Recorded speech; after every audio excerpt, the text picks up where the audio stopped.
Welcome to Smart Wealth with Joshua. Your daily stock analysis and catalyst talk. Today we're looking at Astera Labs. If you find our talks useful, please consider subscribe, like, and comment underneath to support our podcast. And if there's any stock you want us to look into, leave it in the comment section below. So let's get into the analysis. Let's do it. And I think we have to start with the most recent quarter. The Q3 2025 results were really the rocket fuel for the stock. They were. They weren't just good. They were a major statement. The headline number that everyone saw was revenue, right? $230.6 million. Which is just a stunning number. Year over year, that's what, 104%? 103%. But what I found even more impressive was the sequential growth, up 20% from just the previous quarter. Right. That tells you the demand isn't just strong, it's actually, accelerating. And it was accelerating across the board. It wasn't just one product line carrying the load. No, we saw strength in signal conditioning, smart cable modules. And I think most importantly for the long-term story, their switch fabric products, especially the Taurus line. Okay, so let's break that down. The Taurus line is for 400 gig connectivity. Why is that specific piece so critical to the whole AI infrastructure puzzle? Well, think of a huge AI data center as a city. The GPUs are all the skyscrapers, but you need superhighways to connect them all. So the data can move without traffic jams. Exactly. 400 gig connectivity is that superhighway system. The fact that Astera is seeing huge growth there means they're solving one of the biggest bottlenecks for the hyperscalers right now. And when you solve a premium problem like that, you can command premium pricing, which brings us to the profitability. This is where the story gets really compelling. They posted a record non-GAAP gross margin of 76.4%. 76.4. For a hardware-related company, that number is just... it's staggering. It speaks volumes about their pricing power. It's the clearest financial proof of their competitive moat. It tells you they aren't competing on price. Customers are paying for a unique, mission-critical solution. And that leverage went straight to the bottom line, didn't it? The operating margin also hit a record. It did. 41.7% non-GAAP. And that's while they're still growing like crazy. It's that combination of growth and discipline that powered the earnings beat. Right. The non-GAAP EPS was 49 cents, which just blew past the 39-cent consensus estimate. By a mile. Yeah. And looking ahead, the guidance they gave for Q4 suggests this isn't a one-time thing. No, it looks like the momentum is continuing. They're guiding for, $245 to $253 million in revenue. Which is another 6 to 10% sequential jump. Yeah. And the EPS guidance is also ticking up to 50 or 51 cents. It's a story of consistent, steady, upward movement. So that's the offense, which is clearly firing on all cylinders. Okay. Let's pivot to the defense, the financial strength that lets them keep playing this game. And this is where it goes from just a great growth story to a strategically sound company. You have to start with a balance sheet. It's pristine. They're sitting on a massive war chest. $1.13 billion in cash, cash equivalents, and marketable securities. And the really key part of that, no long-term debt. None. Their current ratio is around 12.8, which is just exceptional liquidity. It gives them so much strategic flexibility. They can fund R&D, they can make strategic acquisitions like they did with Xscale Photonics, all without taking on debt or diluting shareholders. And they're funding a lot of it internally. They generated over $78 million in operating cash flow in Q3 alone. That cash generation is really the foundation for their moat, for their competitive advantage. So let's get into the tech behind that. Right. Their moat is built around what they call the Intelligent Connectivity Platform. It's way more than just selling chips. That's a whole integrated system, right? A mix of different technologies. Exactly. They integrate things like CXL, Ethernet, NVLink, PCIe, all the key standards, and then they wrap it all in their own proprietary software called Cosmos. Okay, so the Cosmos software is the secret sauce here. Yeah. What does it do that just buying the chips from someone else doesn't? It's basically the operating system for data movement inside the AI rack. It manages, tunes, and optimizes how all those different chips and standards talk to each other. So if you're a hyperscaler and you design your entire AI cluster around this integrated platform, the cost and complexity of ripping it out and switching to a competitor like a Broadcom or a Marvell becomes enormous. That's the definition of a high switching cost. It locks customers in. It really does.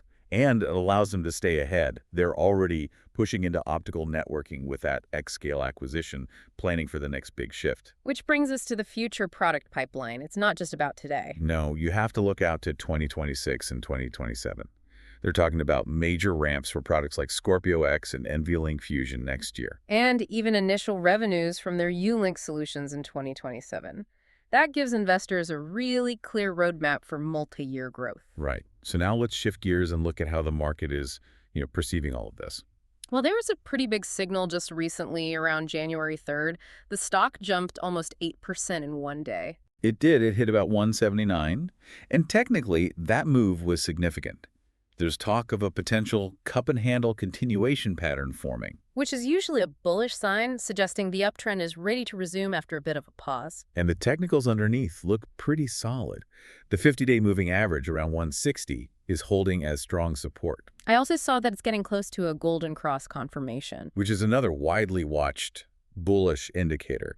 It just reinforces that the intermediate-term momentum is really strong here, and analysts seem to agree. Yeah, the consensus price target is up around $188, which suggests there's still decent upside from here. So now we get to this really interesting duality in the ownership story. Yeah. On one hand, you have massive institutional conviction. The ownership is what, 60 to 66% institutional? That's huge skin in the game. It is. And we're seeing cluster buying. The Virginia retirement systems upped their stake by 75%.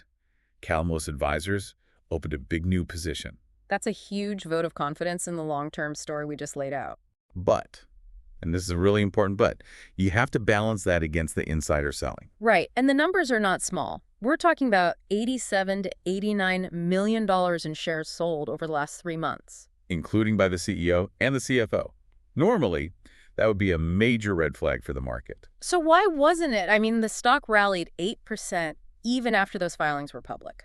I think the market is viewing it as, manageable noise. It's likely pre-scheduled selling tied to vesting. And when you look at the total insider stake, it's still massive. It's over $3 billion. $3.2 billion. So the selling is just a small fraction of their total holdings. The market seems to be saying that the management team is still overwhelmingly aligned with shareholders. Okay, let's pivot to the biggest risk, because you can't talk about a stock like this without addressing the elephant in the room. Valuation. Absolutely. It is the primary risk here. The company trades at a big premium. A very big premium. The price to sales is around 42, and the forward PE is somewhere in the 150 range. Those are nosebleed levels. They are, and those multiples demand perfection. The only way you can justify them is with the 100+% growth and those incredible gross margins. But if that growth slows down, or if they have one bad quarter and misguidance, that valuation could compress very, very quickly. The risk is that any stumble gets punished severely. The pressure to execute flawlessly is immense. Which makes the near-term catalyst calendar incredibly important. So what should we be watching for over the next 3 months? The big one is Q4 earnings, expected around February 9th.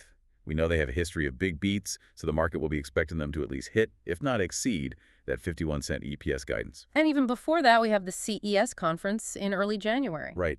Events like that are key.